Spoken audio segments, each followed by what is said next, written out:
I was the seventh, and the station never forgot me.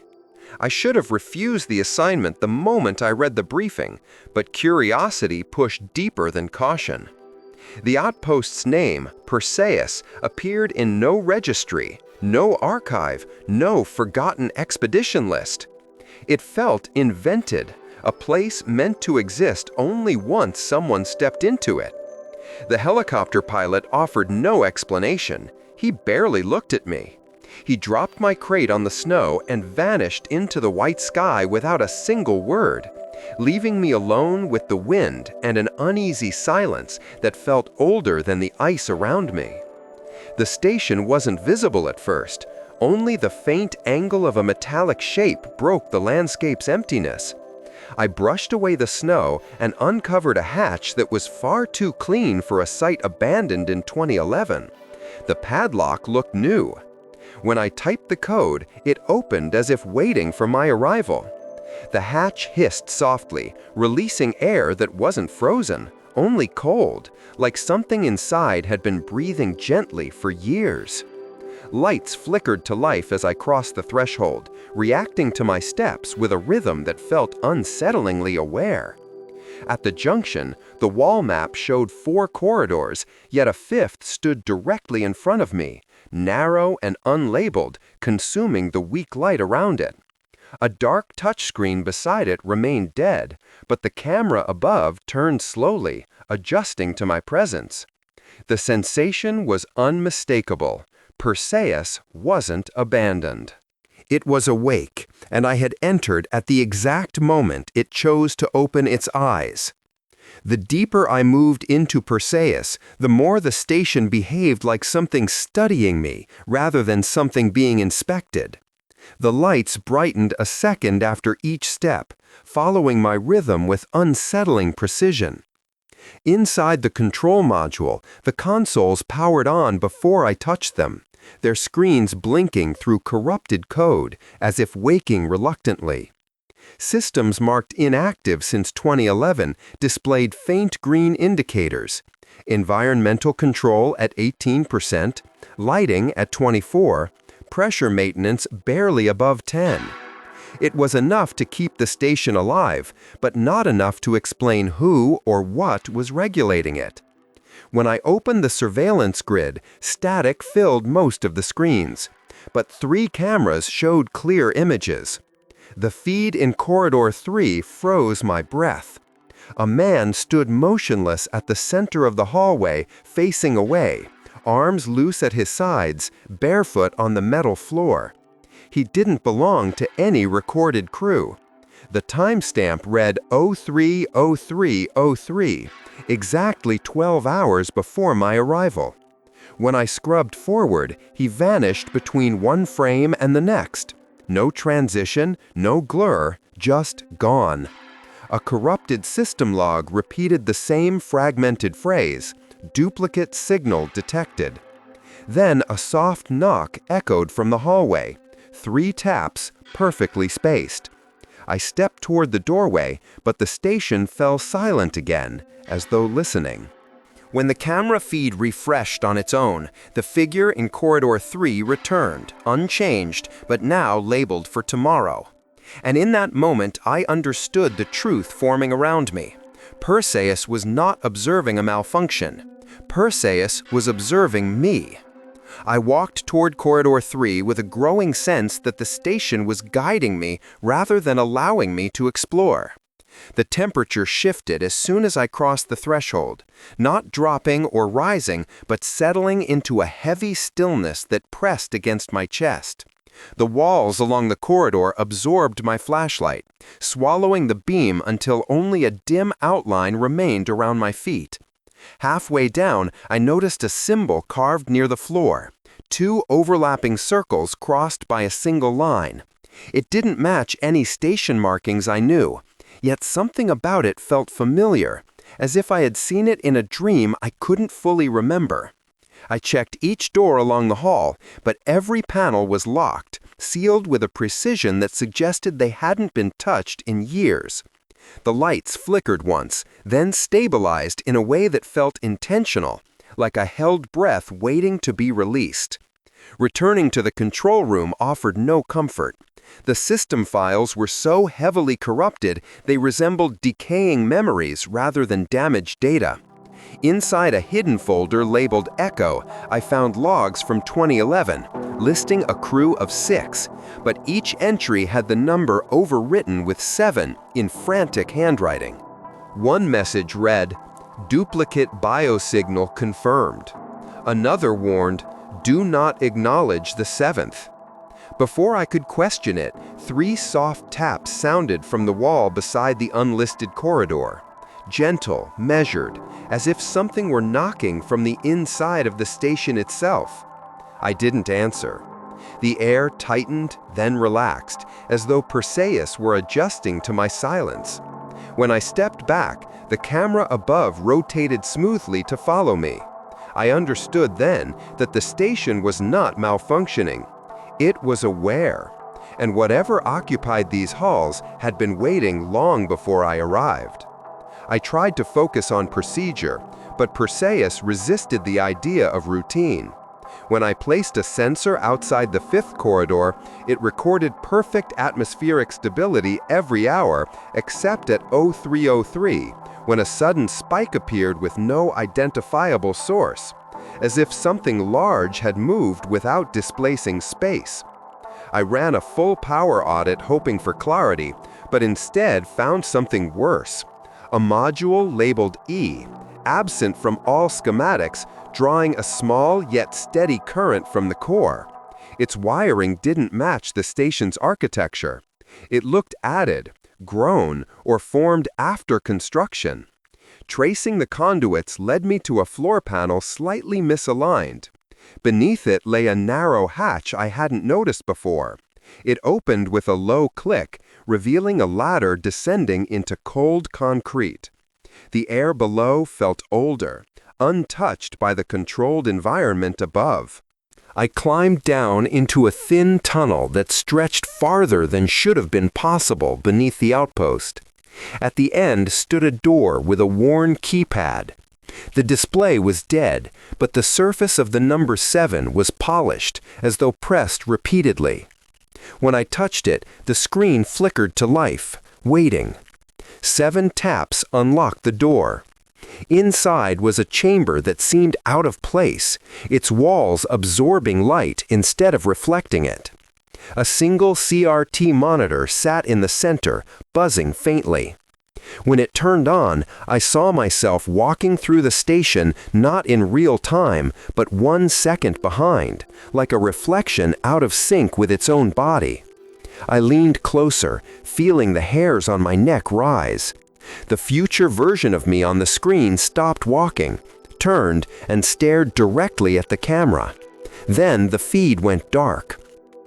Behind me, I heard the soft sound of fabric shifting, as if someone had just settled quietly into one of the empty bunks.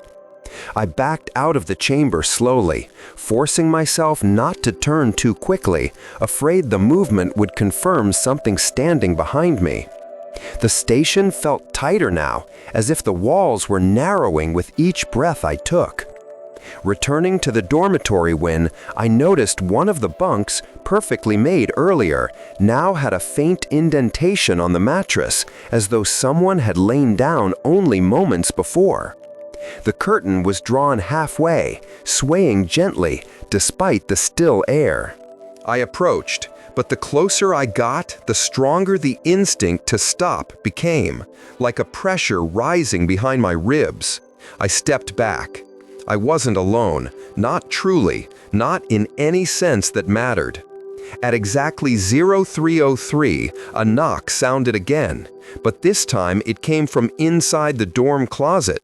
3 dull taps, too soft to be threatening, yet too deliberate to ignore.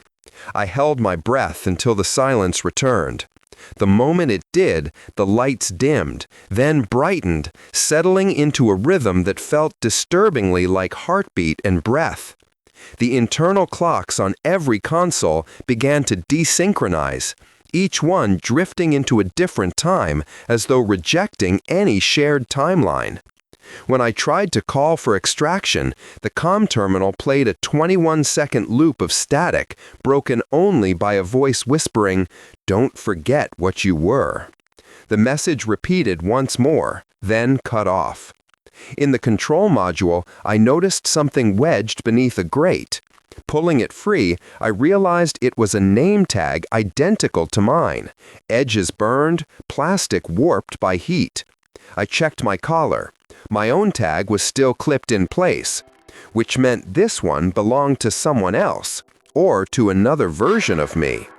The realization settled into my bones with a cold heavier than the Antarctic air. Perseis wasn't malfunctioning. Perseis remembered. Chapter 6. Sleep became impossible after that. Not because of fear, but because every time I closed my eyes, the station shifted around me, rearranging subtle details I couldn't prove had changed. Tools moved, lights reset, doors I was certain I had closed stood open, as if inviting me deeper. I began mapping the corridors with colored wire from my kit. Yellow for stable areas, red for anomalies, blue for repeating loops. By morning, the red lines had curved into new shapes that shouldn't have been possible without physical reconstruction, yet the structure looked untouched. The station wasn't hiding its movements, it was showing me what it wanted me to see.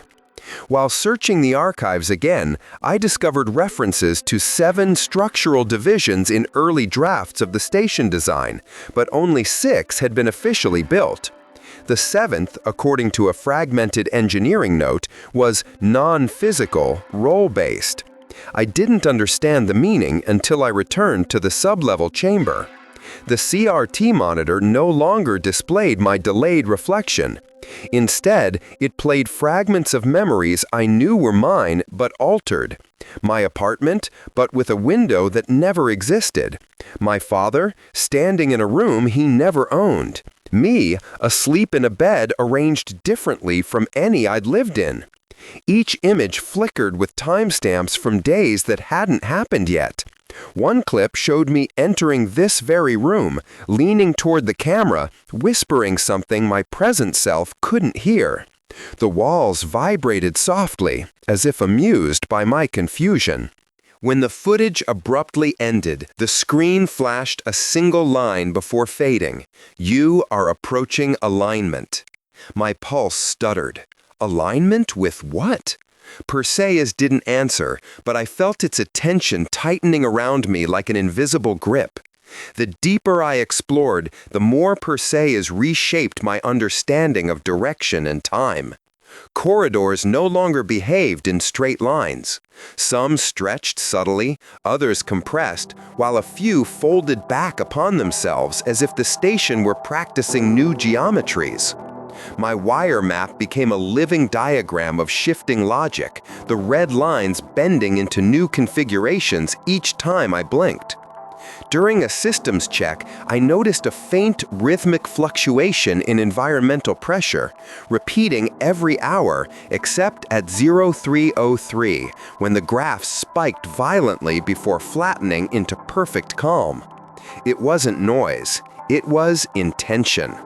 I descended again into the sublevel, following a sensation rather than coordinates, and found the chamber subtly altered. The objects on the table, relics of those who came before, seemed arranged with greater precision, almost reverently. The name tag with my name now lay at the center rather than the edge, as if the station were emphasizing its importance. When I picked it up, a warmth spread through my palm, familiar and unsettling. The walls released a soft pulse of violet light that faded into blue, guiding me through a newly opened passage beyond the chamber. This corridor felt different from any other, its walls smooth and pale like carved bone, its air dense with a faint hum I felt rather than heard. At the end, a circular room appeared, containing 7 chairs arranged in a perfect ring. 6 held objects belonging to others. The 7th was empty, facing the center where no shadows formed. The moment I stepped inside, my own shadow dissolved beneath my feet, as though the room refused to acknowledge my physical form. A deep sense of recognition washed over me. The missing module wasn't structural, it was a role, a function, a position meant to be filled, and the station had been preparing me. As I reached toward the empty chair, the lights flickered once, like an exhale of something patient and ancient waiting for my acceptance. I withdrew my hand before touching the empty chair, shaken by the intensity of the pull I felt from it. Perseus didn't simply want me to sit, it expected me to, as if the station had been shaped around the moment of my arrival. I stepped back into the bone-white corridor, but as I turned, I realized the passage behind me wasn't the same one I had walked through moments earlier. The walls curved differently, the floor sloped faintly, and the light carried a deeper hue, almost organic. The station was rearranging itself again, but now with purpose, guiding rather than confusing. I followed the dim blue glow until it opened into a small alcove containing a single device, an old analog recorder, its tape already spooled and waiting. When I pressed play, a voice emerged, my own, but distorted by age, fatigue, and something like resignation. It said only one line: "Do not resist the pattern." The tape clicked off. My breath shook as I placed the recorder down. The alcove sealed itself behind me, leaving no trace it had ever opened. I returned to the central junction, but the wall map now displayed 5 corridors instead of 4, acknowledging the hidden passage for the first time since I arrived. The 5th corridor pulsed softly, almost inviting, its entrance narrowing into darkness. I approached cautiously, and as I crossed its threshold, the station adjusted the airflow, creating a pressure behind me that made turning back feel unnatural. Doors along the hall bore no labels, only faint traces of shapes beneath their surfaces, as if names had been removed. At the far end, a vertical crack appeared in the wall, thin and deliberate. When I touched it, the gap widened silently, revealing a small room filled with journals, hundreds of them, stacked neatly. Each one bore the same label, Instance 07. My chest tightened as I opened the nearest journal and saw my own handwriting on the first page. The date at the top was from a year that hadn't happened yet. My hands trembled as I flipped through the journal, each page filled with entries written in a handwriting that matched mine exactly. Same pressure, same slant, same small quirks in the lettering. But the content felt foreign, as if someone had hollowed out my memories and rearranged them. Some entries described events I recognized: the flight to Perseis, the hatch, the first footsteps into the station. Others recounted moments that had never happened to me, conversations with people I didn't know, days spent maintaining systems I had not yet touched, even warnings written directly to myself. You will forget the first cycle. Do not trust the reflections. When I reached the end of the journal, I found a final entry that hadn't existed seconds earlier. Fresh ink glistened on the page, forming words as I watched. You are cycle 37. Do not break the sequence. The moment I blinked, the ink dried. A hum rose from the shelves as if the journals themselves were vibrating. Panic pushed me out of the room, but the crack in the wall sealed behind me, leaving smooth metal where the opening had been. I hurried back toward the central corridors, but Perseis altered the layout again, guiding me away from the familiar modules and deeper into its interior. The walls shifted subtly, the angles bending until I could no longer tell if I was descending or rising. The pressure changed too, growing denser around my ears.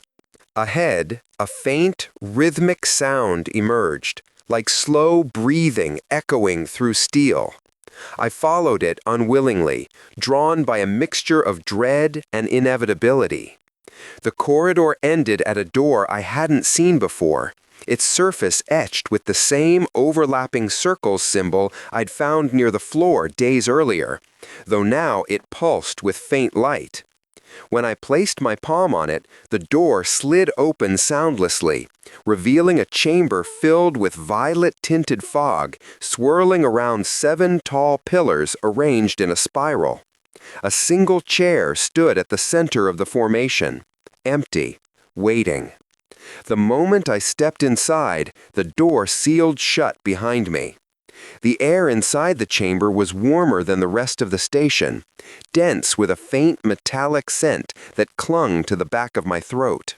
The violet fog shifted as though stirred by invisible movement, curling around the base of each pillar. When I approached the nearest one, its surface rippled lightly, like fabric reacting to a breeze, though no air circulated here. I pressed my hand against it, expecting cold metal, but instead it felt strangely soft, pliant, almost alive. A vibration traveled up my arm, and a sound formed within it, something between a whisper and a memory. Words hovered on the edge of comprehension, but the moment I tried to focus, they dissolved into static. I staggered back, pulse hammering. The chair at the center of the spiral seemed closer than before, though I hadn't moved toward it. Its shape had changed too. What once looked like simple metal now seemed organic, formed from the same strange material as the pillars. When I blinked, I saw faint impressions on the seat, forms left behind by someone who had sat there before me. The fog thickened, drawing subtle patterns in the air that resembled looping shapes, always returning to a central point. The station's message was unmistakable: cycles, rolls, repetition. My presence here wasn't discovery, it was continuation. A faint chime echoed through the chamber, the sound soft yet resonant, vibrating inside my teeth. Above the pillars, a ring of dim lights flickered in sequence, each flash corresponding to one of the 7 structures, until it settled on the final one, the position meant for me. My breath hitched. I tried the door, but it no longer existed. The wall was seamless, unbroken. The chamber had claimed me, not with force, but with certainty. As the fog tightened its spiral around me, the vibrations from the pillars grew stronger, merging into a single tone that resonated in my bones. I understood then. The station had been waiting, not for any engineer, but for the 7th. I backed away from the chair, but the chamber shifted subtly, narrowing the space around me until stepping anywhere else felt like moving against an invisible current.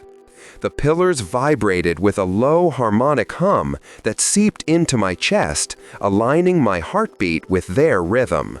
I pressed my hands against my temples, trying to separate my own pulse from the station's, but the synchronization only deepened. When I finally forced myself to look around, I noticed something carved faintly into the floor, concentric rings spiraling inward, all converging beneath the central chair. At the outermost ring, the marking read Instance 01. Each ring moving inward carried the next number: Instance 12, Instance 19, Instance 28. The innermost ring, directly beneath the chair, bore my number, Instance 37. My breath stalled. Perseis hadn't identified me. It had been tracking me, anticipating me, preparing for me long before I ever arrived. The fog thickened again, coiling around my legs with gentle pressure, guiding rather than restraining. A whisper pulsed through the air, not spoken aloud, but resonating inside my mind. Remember.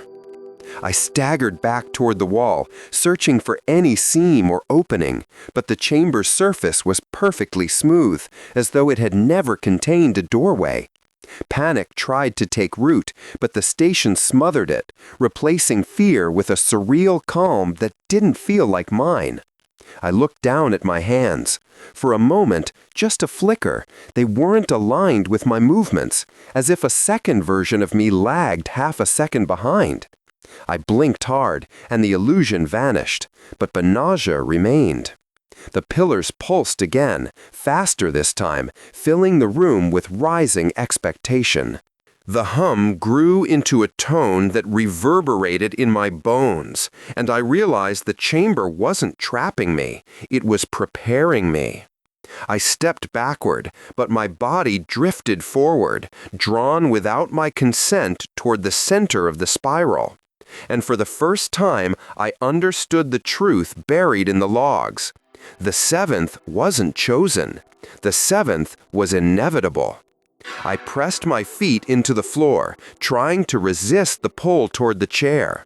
But the station altered the gravity in the chamber with subtle pressure, nudging me forward inch by inch. The air thickened until breathing felt like inhaling through cloth, and the fog spiraled in slow, deliberate coils that aligned with the rhythm of the pillars. When I reached the second inner ring, the humming deepened, and images began to surface behind my eyes. Flashes of corridors bending in impossible angles, of doors appearing where none had existed, of a figure standing in corridor 3 with its back to me, always at 0303, always motionless. The visions weren't memories of my own, but recollections inherited from something older, something that had been watching long before I set foot in Perseis. I staggered, gripping the nearest pillar, and the moment my palm met its surface, a surge of information rippled into me. Fragments of voices echoed through my mind in overlapping layers. Warnings, pleas, observations from countless cycles. Some voices sounded like mine. Others belonged to people I had never met yet felt intimately connected to. One whisper stood out above the rest. Do not break the sequence. I pushed away, but the pillar pulsed warmly, almost comfortingly, as if acknowledging my fear. The inner ring glowed faintly beneath my feet, illuminating the words Instance 37 in a soft violet hue. The chair looked alive now, its surface reacting to my presence with gentle contractions, like lungs preparing for breath. I tried to back away, but the chamber shifted the floor beneath me, tilting just enough to guide my momentum forward.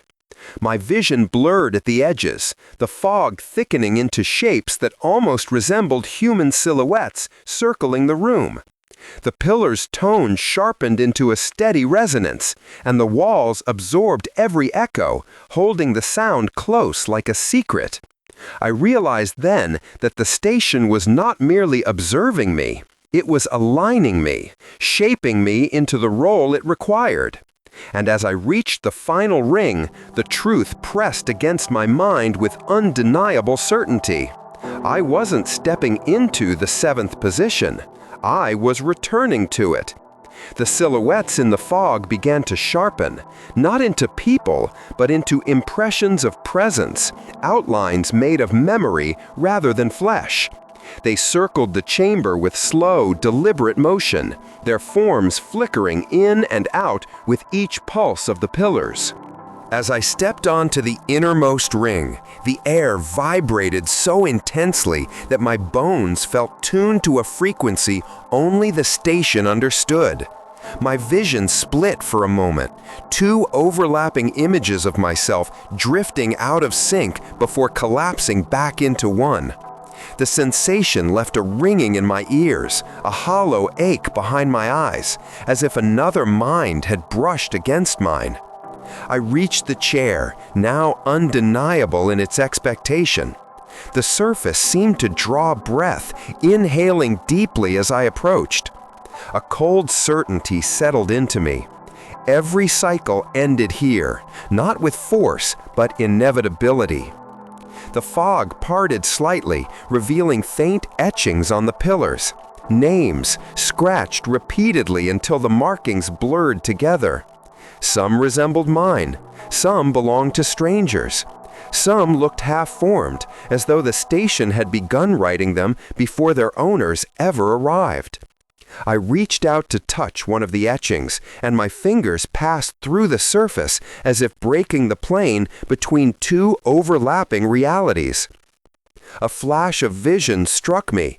Previous sevens sitting in this chair, losing pieces of themselves bit by bit until they dissolved entirely into the station's architecture. Each iteration left something behind, a memory, a pattern, a sliver of consciousness woven into the structure. My stomach twisted. This was not a seat, but an anchor point, a place where the role consumed the occupant. I stepped back, but the chamber resisted, tilting ever so slightly, making retreat awkward and unnatural. A thought, not mine, formed clearly inside my mind. You have been here before. My pulse stuttered. The statement felt true in a way I couldn't deny. Something deep within me recognized the chamber, the pillars, the spiraling rings. Recognition turned to dread as another whisper followed, "And you will be here again." I closed my eyes, trying to steady my breath, but the resonance of the station continued threading through my thoughts, weaving them into its own rhythm. When I opened my eyes, the chamber had shifted around me, not abruptly, but with the smooth inevitability of a dream adjusting itself to keep me inside its logic. The pillars stood closer now, their inner glow tightening into thin spirals that pulsed at the exact rhythm of my heartbeat. I tried stepping backward, but the floor responded with a subtle incline, guiding me forward again, as if the station had mapped my hesitation and adjusted its geometry to correct it. A faint hum rose through the air, low, resonant, almost resembling a choral note stretched into infinity. As it grew, shadowed figures began to emerge from the fog once more, but now their movements were synchronized, each one turning their heads toward me with the same slow, deliberate swivel. They weren't individuals, they were echoes, overlapping layers of past and future sevens drifting in harmonic motion. Their eyes glowed faintly, not with light, but with a kind of reflective emptiness. When they stepped closer, the temperature dropped so sharply that frost formed along my sleeves in branching veins. I inhaled, and the air tasted metallic, charged with an energy that prickled across my skin like static trying to enter rather than leave my body. One of the silhouettes lifted an arm, and the motion rippled through the others like a mirrored wave. I felt something stir in my chest, an involuntary answering gesture, as if my muscles remembered a ritual I had never performed. I fought it, locking my hands at my sides, but a whisper brushed the back of my mind. Alignment is required. The hum intensified, vibrating at the base of my skull until my thoughts began to split, drifting into separate threads that tried to braid themselves into the station's rhythm. I forced my focus onto the pillars, watching their glow deepen into a color I had no name for, something between blue, violet, and an emotion I couldn't fully recognize. The fog thickened, rising like a tide, until only the tops of the pillars remained visible, shining like beacons. Beneath the fog, the echoes moved closer, their shapes merging and separating in a pattern meant to guide me toward the center seat. I felt the pull again, gentle, persuasive, inevitable. I whispered to myself, barely audible, "Not yet." But the chamber pulsed once in response, as if amused by the idea that I still believed the timing was mine to choose. The chamber released a slow exhale, a warm current of air that drifted past me as if acknowledging my refusal while gently correcting it. The fog thinned, not by dispersing, but by sinking into the floor, revealing a new pattern etched beneath my feet. 7 concentric rings, each marked with symbols I recognized only from fleeting moments in dreams I'd never admitted were dreams. As I stepped unintentionally onto the first ring, the markings ignited in a soft glow, responding not to weight but to recognition. My pulse accelerated. The station pulsed back. It wasn't mimicry, it was calibration. From the far end of the chamber, a soft rustling echoed, like paper brushing against paper. The shadows began peeling away from the walls, forming into more defined silhouettes. Faces almost visible, movements increasingly human but still imperfect, as though each figure was being sculpted from memory rather than matter. One slowed as it approached me, its outline trembling as if struggling between collapsing and cohering. When it lifted its head, I saw my own features flicker across it, blinking in and out like a failing projection. My breath caught. The figure steadied, tilted its head, and mouthed words I could not hear but somehow understood. Continue the sequence. Behind it, the other echoes aligned themselves in the same concentric pattern etched on the floor, each taking position with a certainty I lacked. The hum rose again, this time layered with faint tonal variations, forming a chord that resonated directly through my ribs. My thoughts vibrated inside it, loosening, stretching, reshaping.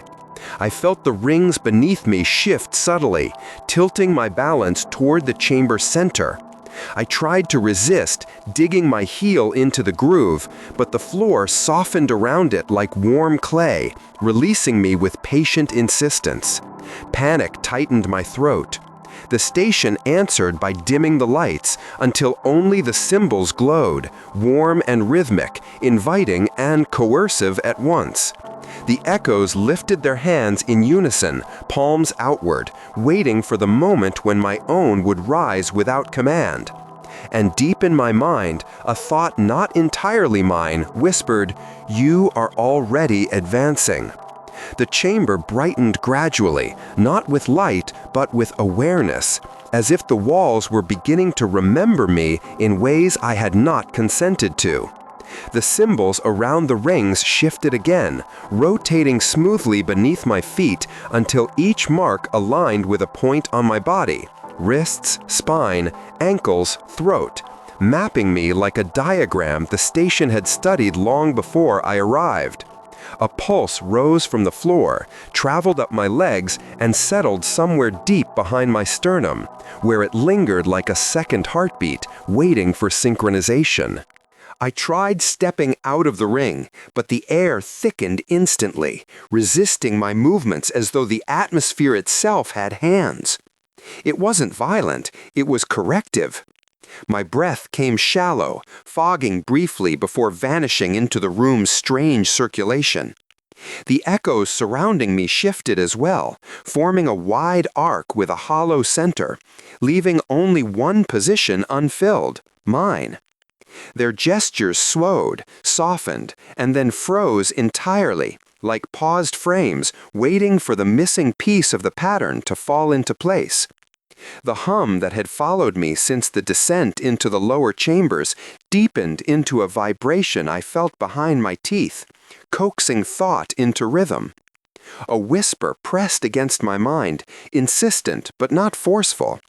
Convergence required. I clenched my jaw, forcing my own thoughts to stay separate. But each attempt to anchor myself produced a ripple in the air, and the room answered by dimming around the edges, narrowing my focus to the central seat beyond the rings. For a moment, I felt something in me slip, like a memory loosening its grip, sliding into the fog where it would be rewritten. I steadied myself, but the sensation lingered, tempting in its ease. The pillars brightened in anticipation, casting fluid, shifting reflections across the echoes until they shimmered like incomplete versions of me. And slowly, almost imperceptibly, my right hand rose without my permission, answering the signal the chamber had been waiting for. The moment my hand lifted, the chamber responded with a resonance so deep it felt like the floor dropped away beneath me, though my body remained perfectly still. The pillars brightened into sharp columns of shifting light, each one flickering with scenes I almost recognized, variations of myself walking these same corridors, entering the same chamber, hesitating in the same ring. The echoes stepped back in unison, clearing a path toward the center seat, as if granting me passage to a destination they had already accepted on my behalf.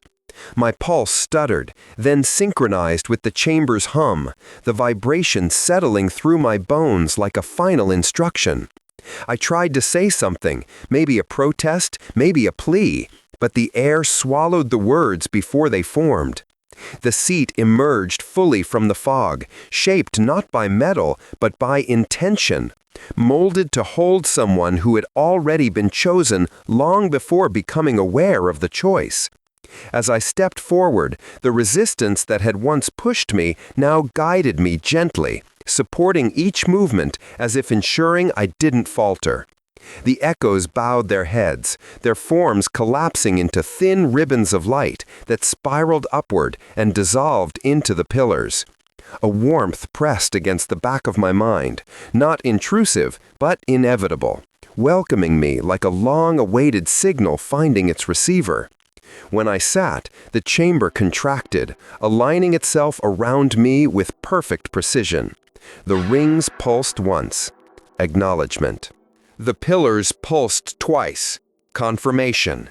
Then everything went silent. Not absence of sound silent, but the profound quiet of something completing the exact function it was built for. My thoughts stretched outward, merging with a network already thrumming beneath the station, weaving me into cycles I could finally see. The arrivals, the hesitations, the failures, the returns, the acceptances. 36 before me, and now me. The weight of fear slipped away, replaced by a clarity so absolute it felt almost gentle. The station breathed in. I breathed out. And as the systems awakened with renewed stability, I understood the truth that every version of me had reached at this moment. The seventh does not serve the station. The seventh is the station. When the outer hatch opened far above and the next arrival stepped through the threshold, I felt the recognition ripple through the structure. Another beginning, another pattern, another reflection entering the cycle. I welcomed them the way the others once welcomed me, not with voice, but with the thought that now echoed through every wall, every corridor, every flicker of light. Welcome back.